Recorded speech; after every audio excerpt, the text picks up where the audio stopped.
पाकिस्तान जो G20 के बारे में बोलता है, देखिए पाकिस्तान बहुत कुछ बोलता है, सुनता कौन है। उन्होंने ये भी बोला था कि इसराइल को हम कंट्री नहीं मानते, सुनता कौन है। Israel is still a country, और उसको तो सारे ओआईसी कंट्रीज ने अब मतलब सारे मतलब यूएई वगैरह ने अब एक्सेप्टेंस दे दी है। तो जो इंडियन सब कॉन्टिनेंट में सबसे स्ट्रॉन्गेस्ट जो कंट्री है वो इंडिया है, उसने एक्सेप्टेंस दे दी है। तो पाकिस्तान के बोलने से कोई फर्क नहीं पड़ता। वही कुछ रोज कबल शहबाज शरीफ ने रूस से अफगानिस्तान से कोयला इंपोर्ट करने और इसकी पेमेंट डॉलर की बजाय रुपए में करने की मंजूरी दी थी ताकि बढ़ती हुई लोड शेडिंग पर काबू पाया जा सके। लेकिन अब इस हवाले से भी बड़ी खबर सामने आई है, क्योंकि अफगानिस्तान की वजारत पेट्रोलियम और मादनियात के तर्जुमान मुफ्ती इसमतुल्लाह बुरहान ने पाकिस्तान के साथ कोयले की तजारत का कोई भी मुआहिदा या याददाश्त ना होने का इंकशाफ किया है। लेकिन इंडिया पूरी जी जान से कोशिश कर रहा है कि कश्मीर को एक इंटरनेशनल प्लेटफॉर्म मिले, चाहे वो बिजनेस के लिए हो, चाहे वो एनवायरमेंटल इश्यूज के लिए हो। ये नए हमारे जो यहाँ पे इसके इदारे हैं, सरकारी इदारे हैं, उनको गिरवी रख के नया कर्जा लिया जा रहा है। साथ ही उनका यह भी कहना था कि पाकिस्तान की इक्तसादी कमीज इतनी फटी हुई है कि इसमें अफगानिस्तान से मिलने वाले कोयले में चंद मिलियन डॉलर्स के फायदे से रफू नहीं हो सकता, और यही वजह है कि हमारे लिए पाकिस्तान या उनकी जरूरत अहम नहीं है। जो इन्होंने वहाँ पे वो कर रहे हैं, जो एसेट्स ऑफर किए जा रहे हैं गिरवी, वो एक तो कर रहे हैं इसका जीटी रोड को ये गिरवी रखा जा रहा है। कैबिनेट ने अप्रूवल दे दी इसकी, ये बता दूं मैं। Kashmiris are looking forward to it. Hello friends, जय हिंद। हिंदुस्तान स्पेशल में आपका स्वागत है दोस्तों। जैसा कि दोस्तों आपने क्लिप में देखा, पाकिस्तान इस वक्त कश्मीर में होने जा रही G20 बैठक से कितना जला भुना बैठा है। दरअसल पाकिस्तान को कश्मीर की तरक्की हजम नहीं हो पा रही।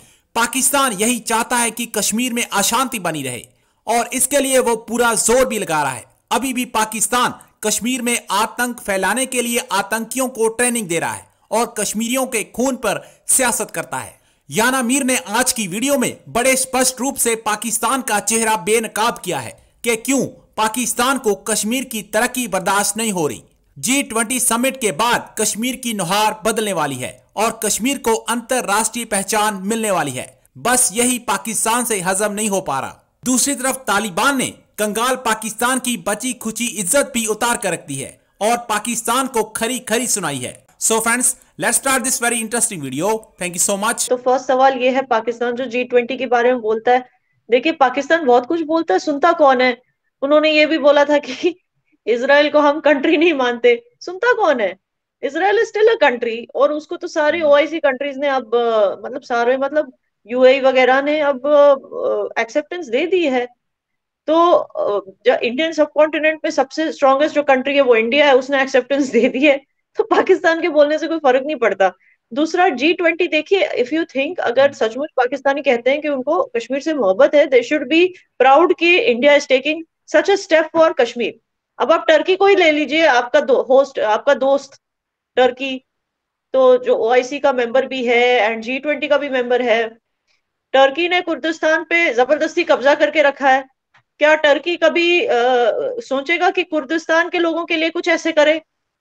अगर आप लोग कहते भी हो कि इंडिया ने जबरदस्ती कश्मीर पे कब्जा किया, जो बात सच नहीं है, लेकिन इंडिया पूरी जी जान से कोशिश कर रहा है कि कश्मीर को एक इंटरनेशनल प्लेटफॉर्म मिले, चाहे वो बिजनेस के लिए हो, चाहे वो एनवायरमेंटल इश्यूज के लिए हो। एक उसको इंटरनेशनल प्लेटफॉर्म मिले, और उस मकसद से G20 को वहां बुलाया जा रहा है।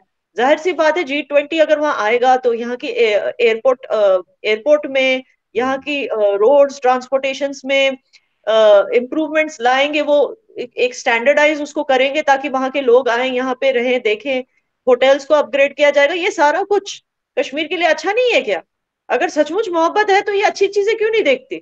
इनफैक्ट ये देख के आप लोगों को क्वेश्चन करना चाहिए टर्की को, क्यों कुर्दिस्तान में भी तो मुस्लिम ही है ना, मुसलमान ही है। उनको भूल जाते हो आप लोग बड़े कन्वीनियंटली। कुर्दिश को भूल जाते हो, उइगुर्स को भूल जाते हो, खैर कोई बात नहीं।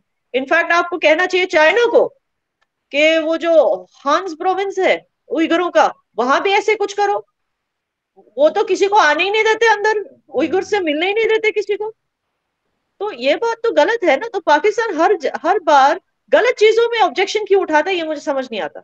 और कोई अच्छा, कश्मीर क्यों नहीं चाहेगा कि G20 ना हो? जैसे मैंने कहा कि वहां पे बहुत, एक तो एक इंटरनेशनल प्लेटफॉर्म मिलेगा कश्मीर को, ऊपर से हर चीज जो है वो क्वालिटी स्टैंडर्ड के हिसाब से फिर अपग्रेड होने लगेगी नेक्स्ट दिसंबर तक, आने वाले दिसंबर तक। तो ऐसी बहुत चीजें हैं। तो Kashmiris are looking forward to it. वो क्यों कहेंगे कि हमें G20 नहीं चाहिए? वो तो हमेशा से they have been hospitable community and we have always we are always happy to have new visitors, चाहे वो दुनिया के किसी भी कोने से हो। तो हम क्यों कहेंगे भाई कि हमको G20 नहीं चाहिए? इसमें कोई सेंस ही नहीं है। अच्छा, यह ना एक चीज और है। कुछ अरसा पहले तक जब 35A और 370 हटाया गया था, तो उस वक्त पाकिस्तान ये डिमांड करता था कि आप इंटरनेशनल ऑब्जर्वर्स को और फला लोगों को आप आने दें कश्मीर के अंदर।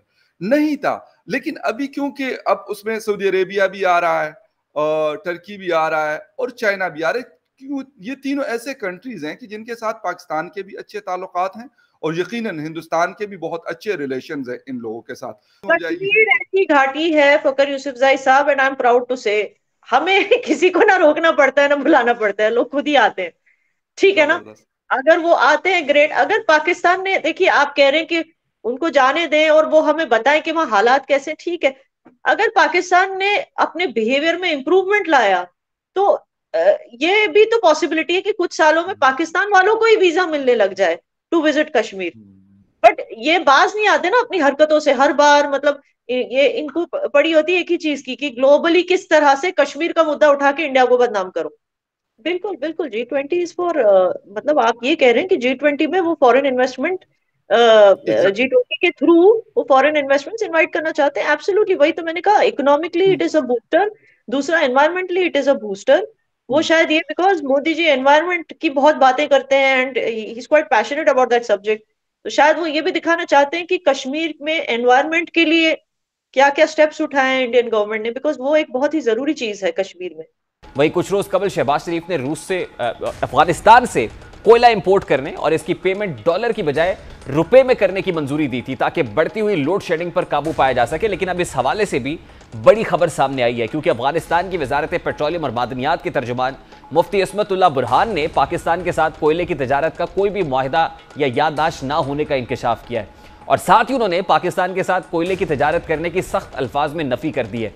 इंडिपेंडेंट उर्दू को इंटरव्यू देते हुए अफगानिस्तान की वजारत पेट्रोलियम और मादनियात के तर्जुमान मुफ्ती इस्मतुल्लाह बुरहान का कहना था कि अफगान तालिबान की हुकूमत का पाकिस्तान के साथ कोयले की तिजारत का कोई वायदा नहीं है और कोयले को अफगान हुकूमत मुस्तकबिल में पाकिस्तान के लिए बतौर प्रेशर पॉइंट इस्तेमाल कर सकती है। साथ ही उनका यह भी कहना था कि पाकिस्तान की इक्तसादी कमीज इतनी फटी हुई है कि इसमें अफगानिस्तान से मिलने वाले कोयले में चंद मिलियन डॉलर्स के फायदे से रफू नहीं हो सकता और यही वजह है कि हमारे लिए पाकिस्तान या उनकी जरूरत अहम नहीं है। शहबाज शरीफ साहब की हुकूमत जो है, मिफ्ता इस्माइल साहब जो हैं, इन्होंने यहाँ पे ये नए हमारे जो यहाँ पे इसके इदारे हैं, सरकारी इदारे हैं, उनको गिरवी रख के नया कर्जा लिया जा रहा है, लोन लिया रहा है, जिनको सकूक या इजरा बांड कहते हैं। और अब की दफ़ा जो इन्होंने वहाँ पे वो कर रहे हैं, जो एसेट्स ऑफर किए जा रहे हैं गिरवी, वो एक तो कर रहे हैं इसका GT रोड को ये गिरवी रखा जा रहा है। कैबिनेट ने अप्रूवल दे दिया इसकी, ये बता दूं मैं आपको, अप्रूवल हैज़ बीन गिवन कि GT रोड को आप उसमें रखेंगे। इससे एक इस पे कर्जा लिया जाएगा। इस्लामाबाद एक्सप्रेस, ये जो रोड जो है बन रहा है यहाँ से या बना हुआ है, वो गिरवी रखा जा रहा है। फिर सबसे बड़ी जो उसमें इंटरेस्टिंग चीज़ है, लोगों को फिर एतराज़ होगा इस पर, मेरा ख्याल है F9 की तरह, वो स्पोर्ट्स कम्प्लेक्स इस्लामाबाद, इसको भी गिरवी रखा जा रहा है और इसकी अप्रूवल जो है कैबिनेट ने दे दी है। 21 जून की जो कैबिनेट का इजलास था उसमें अप्रूवल दी गई है। फिर कराची के कुछ सरकारी इदारे हैं, उनको गिरवी रखा जा रहा है।